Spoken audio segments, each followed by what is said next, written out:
Hi everyone, welcome to Mompreneur Space live show podcast where I interview inspiring moms from all around the world so that you can learn from them how they overcome their challenges and struggles as mompreneur. I'm your host, Kenneth Chu, and today is 112th episode of Mompreneur Space live show podcast. And this podcast started with a very simple thought of sharing inspiring mompreneur stories so that aspiring moms like you will be able to resonate and make a difference in your life or your family's life. In the past 5 years, I've come across a lot of amazing mompreneur stories that I'm so excited and blessed to be able to share them with you on my podcast. Today's guest is an amazing mompreneur who I've got the chance to meet in one of the International Women's Day for this year event where she was sharing how she can help women to create and grow their dream business through a community. She's got a business. When she started sharing, I realized that there's a lot of things that she shared are very similar to what I wrote in my book, Mother Industrialist. So immediately I reached out to her and that's where we got connected. And in this episode, we will be talking about how to start your business strong with Kristina, who is a certified coach and business consultant, supporting women in business and life. She's also the founder of a digital marketing agency and a community. She's got a business. Kristina is on the mission of transforming women's lives by unleashing their potential, talent, resourcefulness, and providing them with tools and systems to grow and create and grow their dream business to give time, financial freedom, and satisfaction. Being a female community leader and advocate, Kristina is a mastermind, workshops, and networking event host and public speaker. Kristina also has master degree in law and international business and numerous businesses, marketing, and coaching certification. So without further ado, let us welcome Kristina. Hi, Kristina. Good morning to you. Let me just, okay, yep. Good morning to you. Hi. Good morning. Good morning, everybody. Good morning, Kenneth. You're welcome. So thank you very much for making time and agreeing to be on the podcast. I know we just met a lot long ago over in March during the International Women's Day event at Junior Central Singapore. And I think what you shared during that period and resonate with me a lot, and a lot of pointers that you share, like from the idea to profit or the passion, the purpose that you talk about. So it's very aligned with what I shared in my book, and I was very happy that when you saw my book, you were really excited, and that's where we got connected. So thank you very much for making time. And before we start, right, maybe you can do a short introduction of yourself. Share with us where are you from and currently what are you doing. And I know that you have two beautiful twin boys. So maybe you can let the audience know where are you from and currently what are you doing. Hi once again. Thank you so much, Kenneth, for having me today. And thank you for the introduction. My name is Kristina. I run digital marketing agency called She's Got a Business, and we support female entrepreneurs to be seen. As well as I'm a business coach and consultant, and I help ladies like you to move from idea or sometimes simply a desire, I wish I could start a business, to actually making a profit, as well as supporting female owned businesses to grow, to see the goal, create a goal, and reach it. I'm fairly new to Singapore.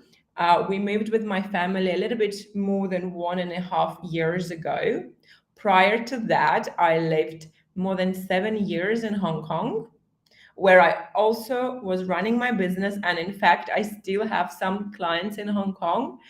And I do both online and offline events. And online events is an opportunity for me to connect with my clients in Hong Kong, Europe, and even Americas. And before that, we lived in Prague. I have a fairly international family. I'm Russian. My husband is Indian. And here we go. Now we live in Singapore.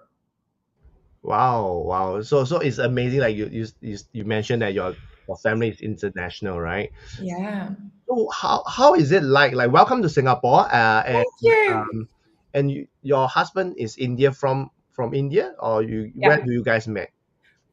Thank you for the question. Oh my God. I'm sure every woman loves to share this story. How did you meet your love of your life?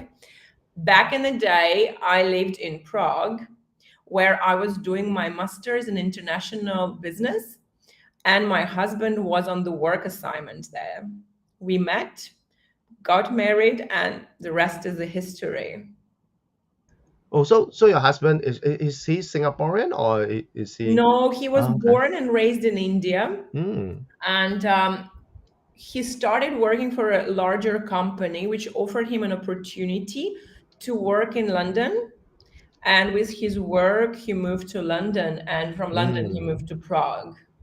I see. Because So, when I met him, he felt he gave me that like he has been in Singapore for many years. He's oh, really? so local. When I talk to him, I don't feel that I just felt that he's a Singaporean, right? Oh, Like interesting. yes, yes. Interesting. I think could be the English is it could be like I don't know, no, like Singapore basically we are from like our English is more British, so maybe the familiarity on that. So I didn't realize that he was not a Singaporean, yeah, because the way he speak and thanks a lot for sharing the beautiful story, romantic story like in Prague, right? That you guys met Mm. over there and everything's just started. So, like how was it? What was the difference between doing business in Hong Kong and in Singapore? Because I believe that the business laws are different, the way you function, the way you set up business is also different. So how is it like from Hong Kong? You are so used to it, and I believe language a barrier there, or is still all right? I think definitely an amazing thing in Singapore is that English is a common language for everybody, and that makes reaching people so much easier. Mm, And that is a huge advantage. Um, Regarding just starting in the new place, it's never easy. And a part of my business is a community. So the hardest part leaving Hong Kong behind was to leave the community behind. It's where you build your business, you try new products, you find support. And one of the things I've done once landed in Singapore is start looking for other female entrepreneurs I can become friends with to start with. Can find the support to bounce ideas, and as well as in Hong Kong, I started building this community, and we landed in the not the middle, but towards the end of the coronavirus. And I'll tell you, the first coffees was just 5 people. wow. And I think that is an important lesson. Work with what you've got. Yeah. In Hong Kong, we were running smallest event 35, 45, and I had a choice. Do I wait when we open up, or do I start doing what I can? Mm-mm. And it paid off, because before we knew the COVID finished, and from this multiple 5 people events, we got like a nice 45, 40, 30 people networking further on down the line. Um, Another important thing, you mentioned legislation. I don't believe in doing everything yourself. Mm. It would be the hardest journey ever. So whenever I face the area I'm not sure, and maybe it's my legal background, I always go, I don't know what I don't know. And legal mistakes could be costly. This way, I prefer to really outsource, and I prefer to work with professionals to get the help that I need.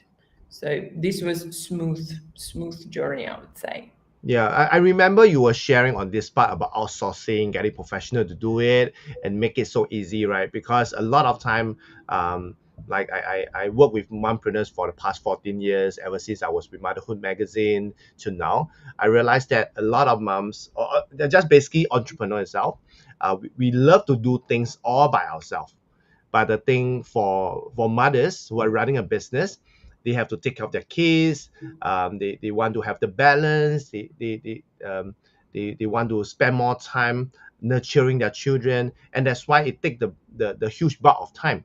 And for them to do everything by themselves, is a matter of time of burnout, or even being depressed, or even being deprived of their own time, right? As a mom, like for you, you have twin boys, which is double the time that you need to spend with them. And are their personality similar, or they are totally opposite? Oh, thank you for the question. Another lovely question, Kenneth. To what you said about doing everything yourself or outsourcing, I always say you either spend time or money. And Mm, if you are to spend time in your business, spend time where you're good. Spend time where you're better than others. Spend mm, time where the task can expand. But if it's something one off and you need a good result, outsourcing can be the smartest and the cheapest way. mm. I'm just curious, do you start off knowing the power of outsourcing and dedication, or you learn through somewhere or someone, or you have a mentor or coach? Wow, another wonderful question. Thank you so much, Kenneth, for that. I definitely, when I was starting the business, of course, I was terrified to make a mistake, which would cost me money. And I thought the safest way was to do everything myself so I don't spend too much money. No spending money before earning money. So that takes time. And I realized at some point that, oh my God, my time is limited. And I grew as much as I could. It was slow. And what do I do next? And that's when I decided to give a try to outsourcing to see how it would work for me. Hmm. And I loved it. It's like the idea, outsourcing done right. This is the dream of most mompreneurs. They say, I wish I could clone myself. If Hmm. you find the right person, if you find the right contractor, freelancer, you can actually clone yourself. And that clone can be better in certain like area. Yeah, I totally agree with you. But I also hear a lot of mompreneurs have this challenge of trusting, right? They always feel that this person may not do a better job than me. This person that outsource, or even a virtual assistant, may not be doing this better than me, or even understand what I do. So do you have that challenge, or do you have that doubt, or that trust issue? Or if you have, like, how do you overcome it?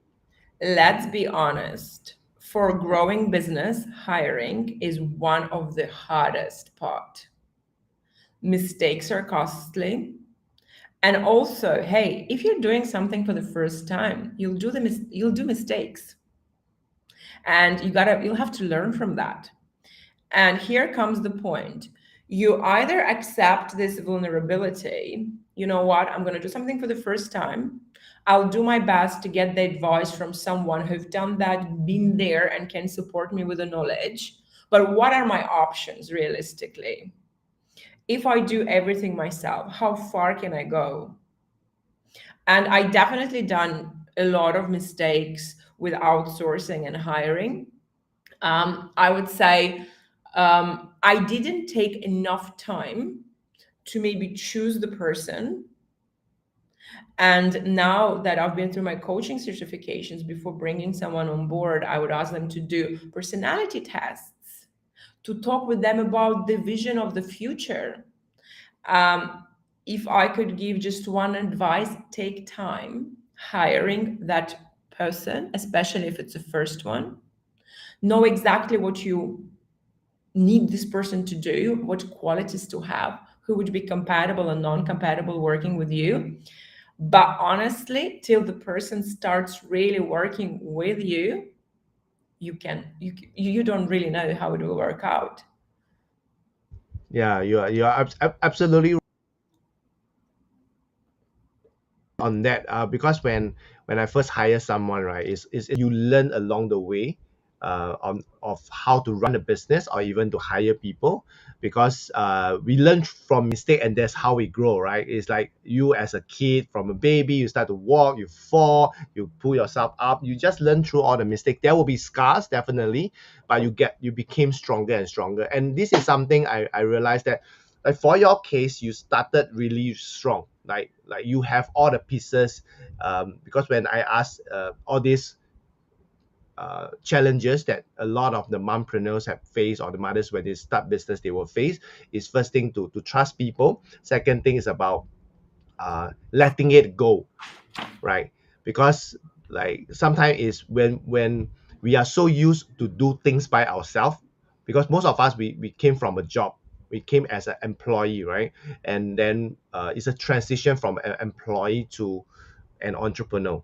So how that do you think, because you mentioned that you're professional, you're from legal, with all that professional, is that a very good how should I put it, like a foundation for you to understand that to hire professionals is very important than rather you doing everything? Because when I'm hearing from you and hearing from other mompreneurs, right?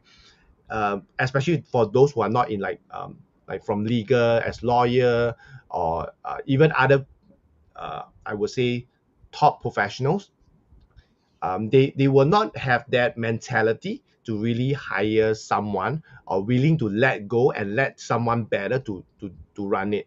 So is that because of your background, that's why you had a easy, how should I put it, you are able to accept um, outsourcing?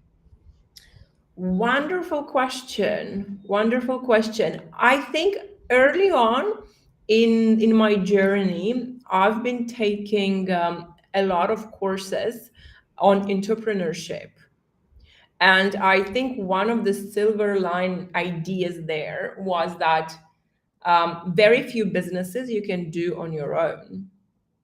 And it's almost transitioning from self employed.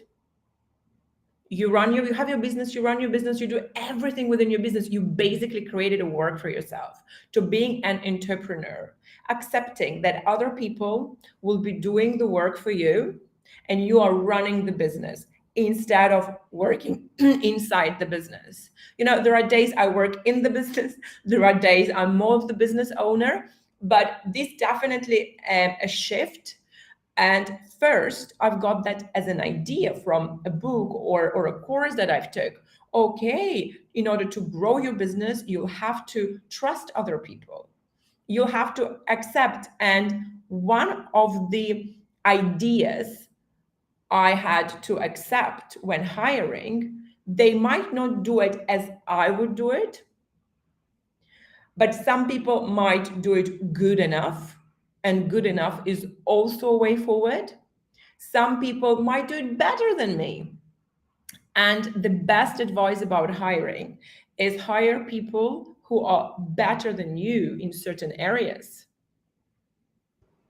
Yeah, I think that is important. I like the part where you talk about self-employed versus entrepreneur, because the mindset is very different. And I think most people who jump into business or start business, right, especially mothers, they are looking it as being self-employed. They're doing it as a self-employed, where you are still exchanging time for more money. You are exchanging your own time rather than leveraging on other people's time, which you mentioned about outsourcing, delegate to people who are better than you. They can halve the time that you spend, right? So this is very important. And I think this is where your inspiration comes from, right? And also to share with mothers that dedication, outsourcing is very important. At the same time, want to check with you, because I saw that you started your business. She's got a business about 6 years ago.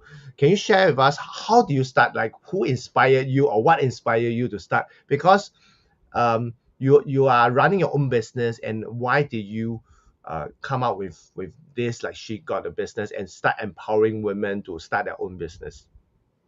Thank you so much for this question. I love this story. As you mentioned, I have a twin boys. They're 7 years old. Twin. So at a time I was in Hong Kong. I was working. I had a corporate career. I was doing consulting for the corporations and high net worth individuals willing to start business in Asia. Once I got pregnant, it was not a very straightforward twin pregnancy, and I consciously chose to take some time off. And my former client, they found me and they asked me to provide some services for them. And that was a moment when I become self-employed. I become self-employed, and the joys of having twins, you guys, it's not 24/7 job. It's a little bit more than 24/7.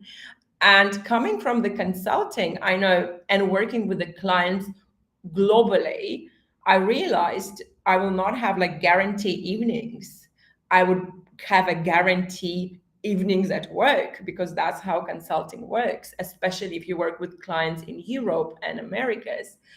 And in the same time, I was meeting ladies who, like me, just got these amazing babies, who are full of joy and full of hard work, but they also have some talents. And that was this neighbor of mine. She was Austrian. She'd been a designer for one of the big jewelry brands all her adult life. And once she had two beautiful babies, she asked me, "Can you help me to start my business? I know you do this for the bigger companies, but do you think I could try?" And I said, "Of course." And that was literally at the play date. And while I was helping her, I heard her saying, "But I'm not sure if I can do that." And that was a moment for me when I realized how far a woman can go with a little bit of support. In my eyes, I saw this talented designer working on one of the leading brands all her life, yet doubting her ability to create pieces people would buy. And from there, I've got other moms approaching me, asking me, "Could you help me with that?" And honestly, the business has pivoted so much from how I started. And that's what it's meant to be. We meant to develop and evolve. But yeah, here we are today. So how did you start your business? Was it what it is today, or how do you start? Because you were saying you were doing consulting. What type of consulting were you doing in your In corporate? the beginning, I was starting with doing what I was doing with the other international companies, just guiding people what kind of structures do they need, how they can create those structures, more on a legal side, legal and consulting. Mm, Today, we do digital marketing. We help people create their digital presence, Instagram content, Facebook.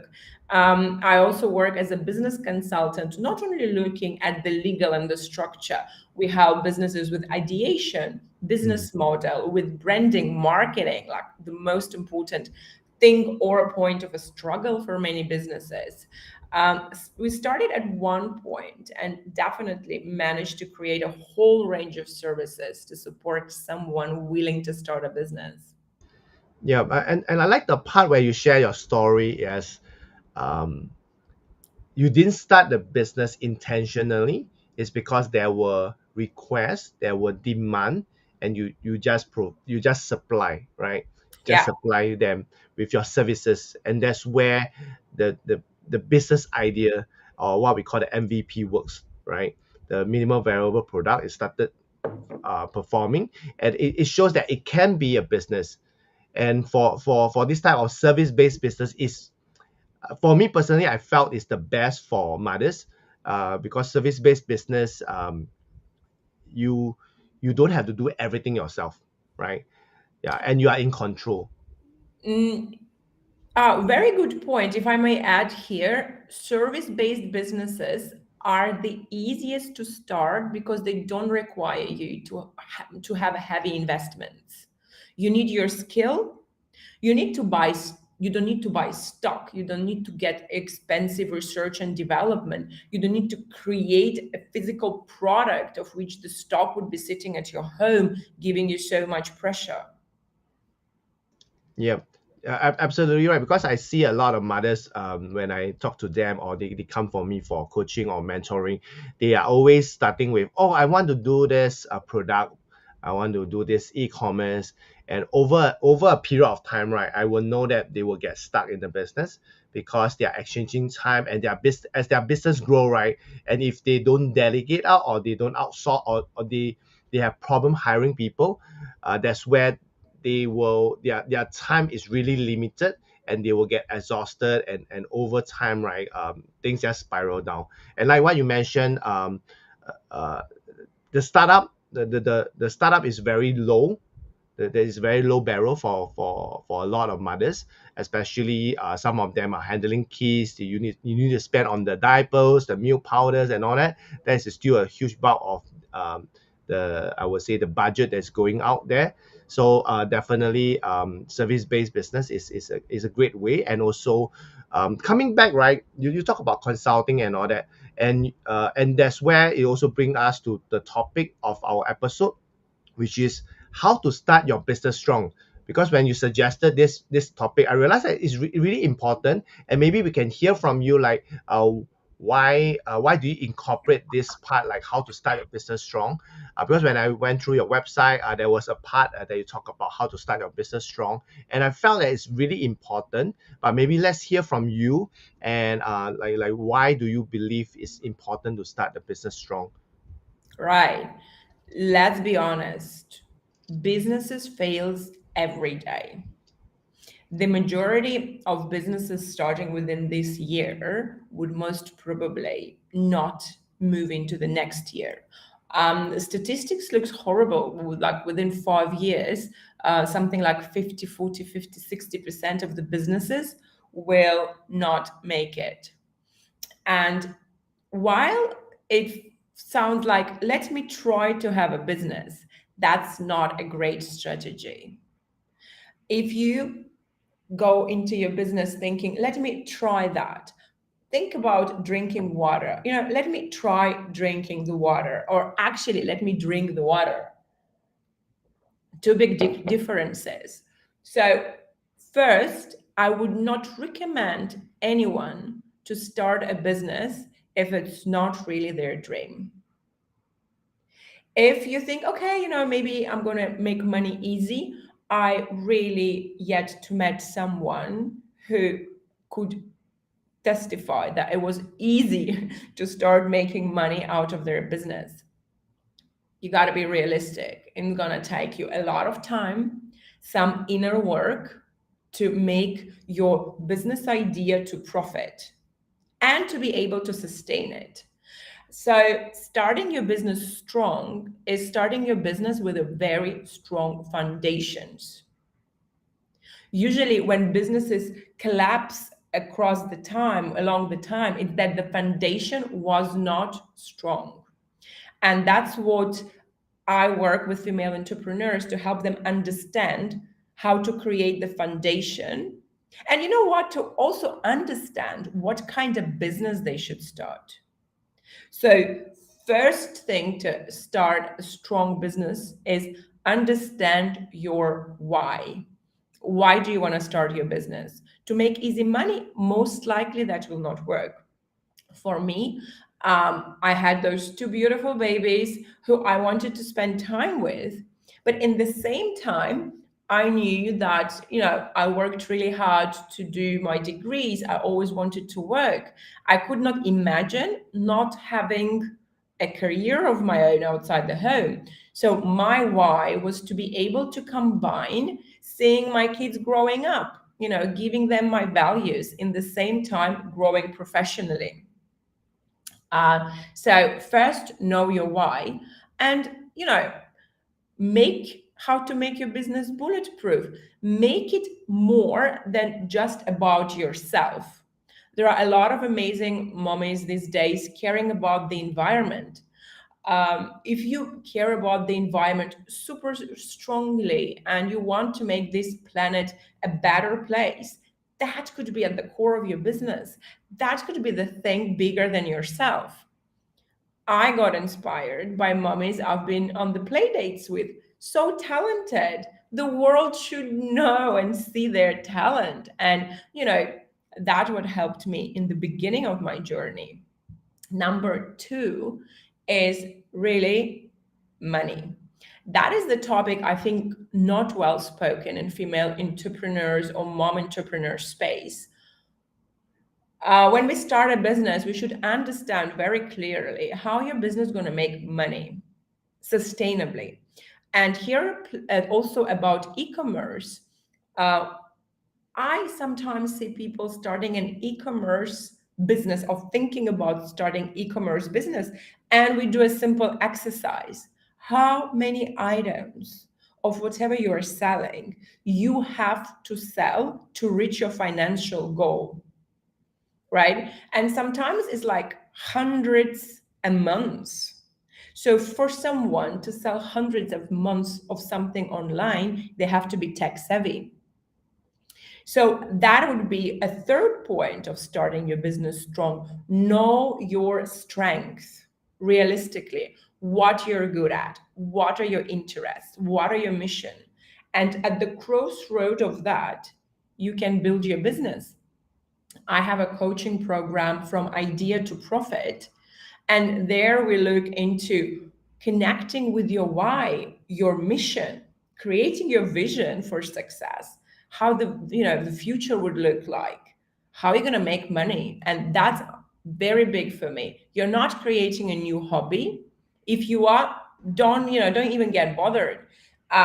You want it to be a charity, call it a charity, and don't even get moving ahead. The main function of the business is to produce profit for shareholders, and you become a shareholder, bust, and if in short, another part is the mindset. How committed are you to create this business? And this is something where I see also, I don't know what about you, Kenneth, but I see a lot of resistance in mompreneur space or female entrepreneurs to sales. As Yep. a business owner committed to make your business a financial success, you're going to be a first salesperson in your business, right?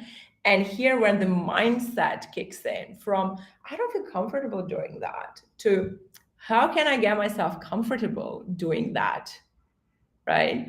And that's where I saw showing up on social media for your business, showing up on networking events, having realistic marketing and sales plan, and having someone to support you. And if I have to say number five, having a community or like-minded entrepreneurs who would be able to support you on your journey and say, I've been there, I've done that. And this is probably where the mentoring comes in. Success leaves clues. You can try to figure it out yourself. And honestly, maybe you can, but it will take time and there are going to be mistakes and they will be costly. The cheapest thing is to learn on other people's mistakes, and then, workshops, courses, whatever. And one thing about entrepreneurship, and I don't know, Kenneth, if you agree with me or not, it's continuous learning, innovation, Absolutely. learning. Yeah. Absolutely. Yeah. Constant learning. Be ready to learn. And that's how the entrepreneurship in 2023 looks like. Wow, wow. And now I understand why I want to connect with you, because whatever the 5 points that you talk about it, right, it's all like you nail it. I totally resonate with you, and I like to dive into, not because we a lot of us we talk about the why, and I like the part where you talk about the money, because in my book I talk about passion, purpose, and profit. And a lot of time I see a lot of mothers jumping into business thinking that it's business, but it's more of a hobby because it's not making money, right? They invest their time, the effort, even sometimes even more money into the business that is not making money, making profit. And that's where the husband will go to them and say, darling, why aren't you um, uh, why aren't you investing so much time, effort, and even money in the business that is not making money? And sometimes that hurts them. This is what I heard from a lot of mompreneurs I work with, their husband will be concerned, right? If you are running a business, because men are very logical, they'll be thinking like, you are spending so much effort, you are not taking back money, you are putting in even more money, you are digging into your saving, and it's not progressing, right? It's not making money. Like a lot of time they mistaken the business, the charity things that they want to do as a business. They thought by giving back, or even building a social enterprise, you still need to make money, right? So that you can build up fund, you can support more people.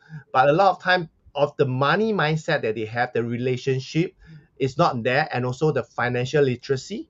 I realized that this is the biggest part. Even for me, when I do workshop, right, it's very hard for me to invite speakers, female speakers, or even mompreneur that are really strong in talking about profit, about making Mm. money, because the mindset is very different. The passion, I won't have problem finding people. Purpose, I won't have problem finding people. It's always the hardest part to find women entrepreneur that really are really good at making money, making sure that their business is profiting, right? So this is something that I think that you nailed it, which is I see one of the biggest challenge. And a lot of time they are hanging on to the business because of that attachment, but it's not making money for 3 4 years, and they are still going in the same rabbit hole, right? Or even the rat race. So that's where working with a coach or the mentor who are thinking about your profit can pay off early on in the days. Because honestly, I've seen some clients of mine coming in with one idea, but when we in the second session, you know, create a what I call profit clarity picture, they're like, oh my God, it's not going to make me money anytime soon. Yes, that's my job to show you, To wake them up, right? to help you find the business model, because there are, which is more realistic to start making money along the way. The industry is as such now that to make money, you need to invest money, and that's a little bit there. But in the same time, you need to know what you're looking for. And sometimes your biggest problem can be your blessing. So those mommies who have financial difficulties or they really need to make money, for them it's an amazing opportunity to come into the business with an idea that I'm going to find what I'm passionate about. I'm going to find what I'm good at. Nobody cancel this. I'm going to find my mission, I'm going to find my purpose, and I'm going to make money. And honestly, I also see sometimes women coming to me, it's not about money. Okay, then what? Then let's leave it as a hobby. Don't need to be so complicated. But money mindset, huge topic. And it's interesting how with time it changes. Yeah. Would you say that like women's or mothers have challenges about the money part, or do you say that in general most people will have that? All right. I haven't worked with so many men to draw conclusion. But from what I know, if we have a female entrepreneur or male entrepreneur has more access to money. A lot of investors would rather invest in the male owned business versus female owned business. More risks, you guys. And as a part of I do with my clients who are mothers is to bring men, father, in a support system. Yes, we have kids to take care of, and that's super important. But the kids, the father, the business would benefit if your husband is doing more with your kids, right? Um, I don't know about, and then as a result, I've seen the statistics is there. Male owned businesses are more aggressive to invest. What does it mean? That means they're more aggressive to grow. However, with the women that I worked, I see a lot of limiting beliefs around money. And it's not only fears around money, but also a lot of shame around willing to make money, or someone who just starts in the service business, I often hear that I feel uncomfortable, one, selling myself, two, ask for money. Pricing becomes an issue. And if the pricing is off, then a whole structure of your business is not correct. So, what we work with female entrepreneurs is creating a business model, a business system with different business blocks, and pricing is one of them. And if you're service-owned business, it is not easy to start putting the price tag to what you do, but that's the only way ahead. Yeah, I like the part where you talk about the costing, because a lot of time the business works. It's just that they have this imposter syndrome that, oh, I cannot charge that much because I'm new in the business. I have no pyro experience. Like for example, I may be an accountant back then, but now I'm a baker. But they are Yeah, not charging enough to make profit, although their product are really delicious. They are having a big group of customers, but they are not charging enough to even make amend for their past salary. For example, they could make 3,000 per month, right? But now as a baker, they felt that they cannot make 3,000 per month or even more. They always felt, right. oh, because I'm new, it's a new industry, I can only make 1,500. And Yeah, that's where there's a gap, right? And I think all humans are the same. When you are at that this tier at 3,000, and when you fall short, you get more and more inferior. You felt that you are not worthy enough, and over time, when this thing keep coming back to you, I realized that the morale and also the mental state of this female entrepreneur, of this mompreneur, goes down, because people people tends to compare, like even the people around her, like the husband, the family members, the parents will say, like why, like for example, Christina, why do you give up your good accounting job and now become a baker where you're not earning much more? In fact, you can charge more, but you are not. And there's always that struggle, right? That imposter syndrome, and on they feel that they are not worthy enough to make that money. How do you have like clients like that, or mothers coming to you with this problem? oh, you touched upon several really important topics. One topic about pricing and not charging enough. One of the system which works for my clients is, imagine you're just starting, and yes, in the beginning your price is really connected to your self-confidence. More experience you have, more self-confidence you would have. So what we first do, we create this picture of desired future. It's this goal, it is vision, it's a little bit of both. And we find the price where my client is comfortable to start charging at. But at the same time, we create milestones. Let's say she sells 10 cakes, and after that, she has to increase the price. She sells another 10 cakes, and after that, she becomes more and more confident. Her confidence shows in the way her cakes look and taste, how she shows up online.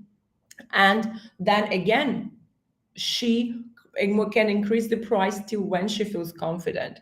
This is one way to do that. Another way to do that, another important part to understand about pricing, and when you're starting a business, you're not just starting a business like from zero. You are bringing all your skills and talents into that. You might not have been baking for money, but chances are, if you're starting a baking business, that means you've baked quite some a bit of cakes, right? So I don't advocate for someone starting a business in the area. They have no talents, no skills, no experience at all. I advocate for an shortcuts, for easier ways. There is something you love, there is something you have a skill, start business there. And another way to increase your price is to work with your self-worth and your confidence. And we do it with my clients by creating so-called a confidence bank account. It can be your, I don't know, file on your phone where you put your achievements, the cakes you're proud of, the reviews of your friends of your cakes telling you, oh, it's so amazing how good it is. And I have a workshop on pricing, and it's 2 hours, and on money it's another 3 hours. So I'm just going to stop there. Reach out if it's something you struggle with: pricing and self-confidence. I adore these topics. And you touched on a very emotional topic: support from your family. And that's something we discussed on numerous occasions with the ladies I work with. Someone is blessed to have a family who supports them and sees the potential, because we don't judge the project or your business based on what it is now. We judge it on what it can be. And this is a growth mindset, my friends. Seeing the thing for what it is and for what it can be is two different stories. And some families will not support you, and it's not their job to support you. It's your job to find like-minded individuals who will support you and understand you. And one, it's not my idea, but it's one of the best I thought there. Oh, actually, it's probably about critics. My grandmother tried giving me advice about running my business. My grandmother, like, she loves me, but she never ran a business. Would I really take her advice? You know, it might be a good emotionally, but not wise decision financially, right? So take advice from people who are doing what you are doing. Take advice from people, or at least listen to advice from the people who achieved what you want to achieve. Family members, they might want to protect you from potential mistakes, but not always have a knowledge to give you solid business advice. And that's why communities, groups of female entrepreneurs can be such an asset. Yeah, I like that part because a lot of time I see a lot of bums who fail in business because they took the wrong advice, and because they think that the love from their family members or their good friends, and whenever the mom like my clients or the mothers or my mentee, they come to me and they say, oh, kind of this kind of thing. I say, where do you hear from? Right, where do you get this advice from? Oh, from my friend. Say, what does your friend do? Oh, my friend is an accountant. So your friend is an accountant.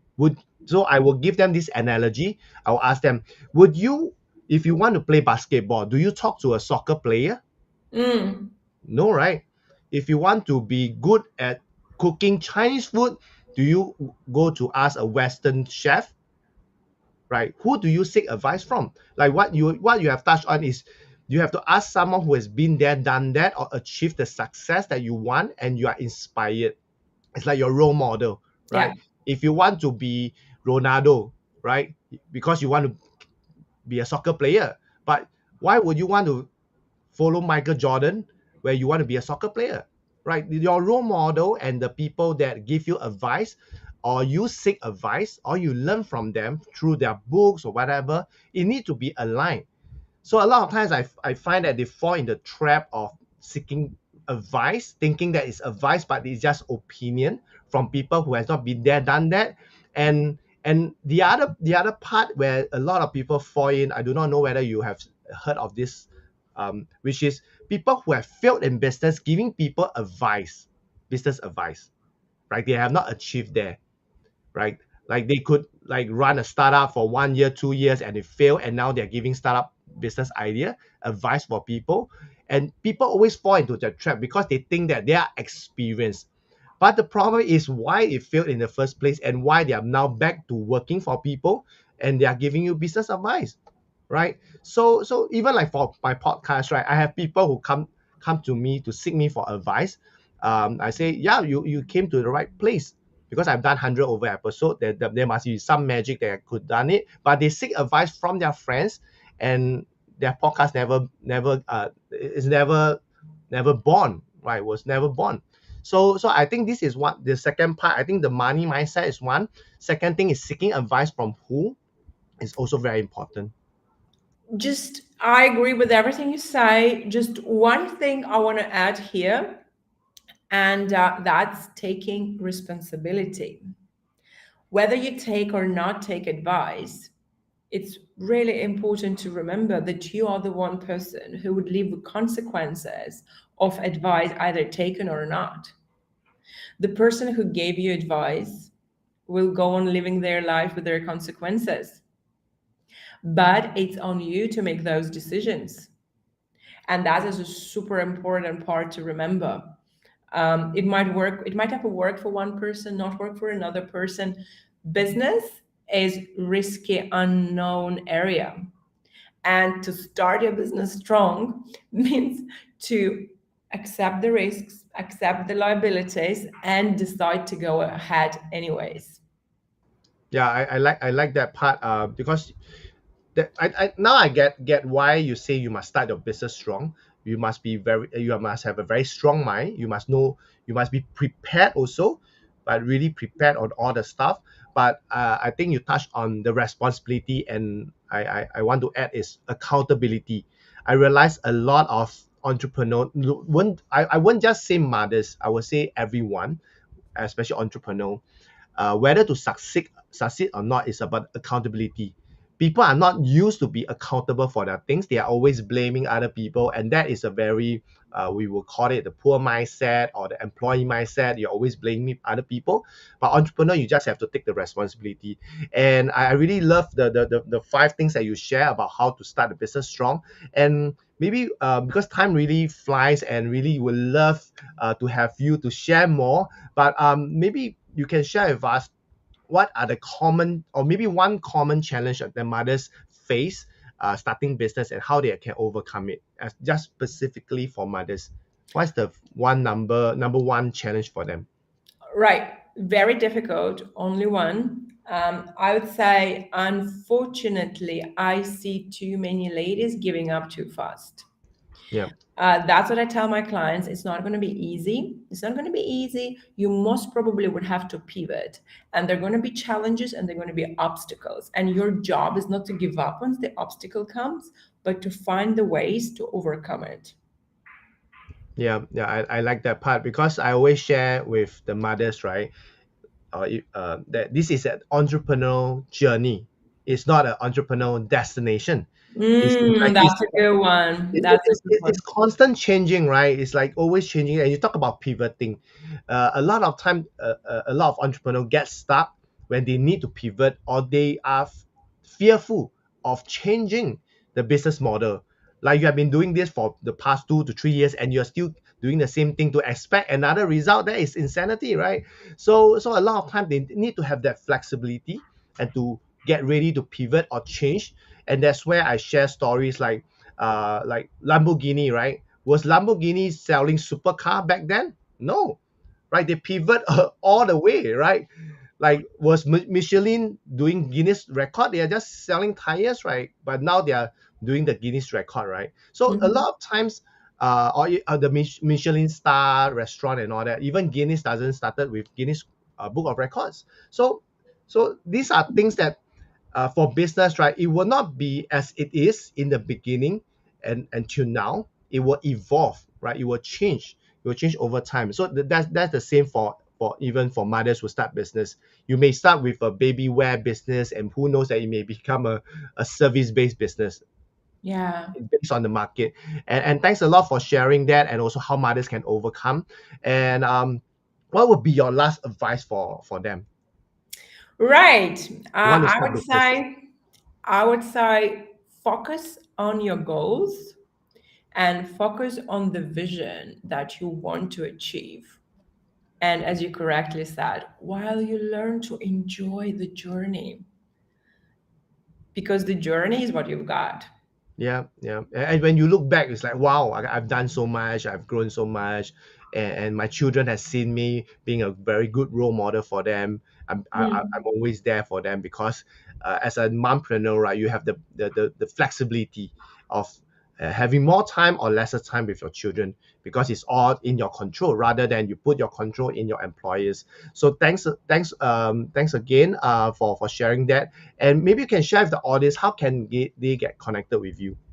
Right. Thank you, Kenneth, for having me. If guys, if what I said resonated with you, feel free. Yeah, there is my website, she's got a business.com. There is an Instagram again, she's got a business. And also, if you feel like reaching out for a short 30-minute consultation, you can contact me via WhatsApp. It would be +852 63380537. And yeah, let's get connected on socials. I think you can see them there running. Yes, yes, yes. Thanks a lot, Christina. So for those who want to reach out to her, I will share her WhatsApp in the description. And for those who want to connect with her on her website or even through Facebook or Instagram, do check out the link in the ticker, which is scrolling. So and it's also on the description. So once again, thanks, Christina, for making time. I really enjoy this episode. Really love the things that you share, the 5 tips of how to start a business strong, and it's also important. And also I like the part where a lot of things that you share, you just nail it. The important points about the financial, the money, and then also the accountability, the responsibility. And also pricing, right, is all related. These are all the key points, and these are all great golden nuggets that you have shared today. I'm so inspired that I could just continue and continue. We might have I would love to invite you again to talk about really strongly on the money mindset, the money, or even the challenges, right? So once again, thanks everybody for tuning in. For those who are watching the replay, do let us know what's your biggest takeaway in the comments. And for those who are listening to our podcast, thank you once again. This is Mompreneur Space Live Show podcast where I interview mompreneurs from all around the world. And today we have Christina. And thank you, Christina, for sharing with us all this amazing stuff. And I shall see you guys in the next episode. Thank you, guys. Thank you Thank so you, much, Christina. Kenneth. Thank you, guys. See you. Bye.